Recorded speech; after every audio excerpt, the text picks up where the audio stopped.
47% das españolas dan peito aos seus bebés. Un hábito, como dicimos, natural e saudable, moi recomendado pola OMS, pero que aínda segue a xerar polémicas, así como escoitan, e así o vimos neste reportaxe. Estampa natural, orgánica, relativa á maternidade, á da lactancia, pero cando en lugares públicos hai moitos ollos, moitas miradas que a cuestionan. Por qué? É unha cousa natural, todos os animales o fan, mirámolo con agarimo e con mira que bonito, e hai veces que se ves unha muller sacando un peito e dando de mamar nun parque ou nun sitio público, pois parece que, ai, Dios mío, que está facendo? Xa unha mirada quizá que desvían a vista, algúns, sobre todo os homes. Eu creo que o peito, que non sei, que lle dá máis vergonza a eles que a nós.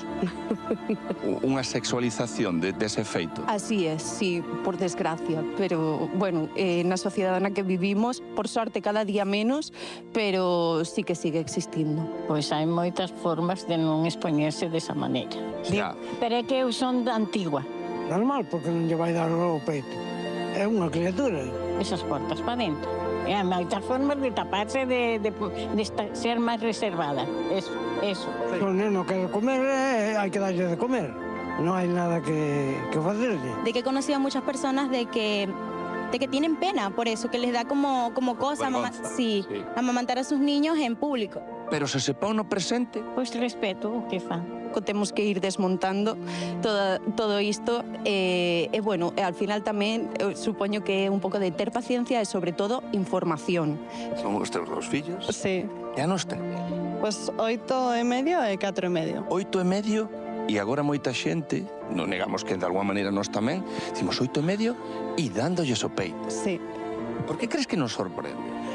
porque estamos desnaturalizadas, porque levamos moitos anos nos que non se dá o peito, entonces non sabemos que é dar o peito, non sabemos hasta onde se pode chegar dando peito. Pensamos o mellor que dar o peito é dar leite materno, porque se acabou quedando solamente Reducido a iso. nos 4 mesiños que antes de que se incorpore a mamá a traballar lle pode dar o seu leite porque é o mellor e todas estas cousas, e claro, dar o leite é a forma de criar das mamíferas e nós somos mamíferas e pois ten moitísimos outros aspectos e ao final pois vas fluindo, vas atravesando, te vas vendo por donde vas e acabas donde acabas. Todas las mujeres tienen el derecho de poder mostrarse como quieran, indiferentemente de cualquier circunstancia, en especial esa. A Rolos de Teta lle pediu un local ao Concello de Ourense que sí que nos deixaron claro que consideran a nosa labor non só a nivel asistencial e sanitario para a saúde pública, sino a nivel social como de interese para este Concello,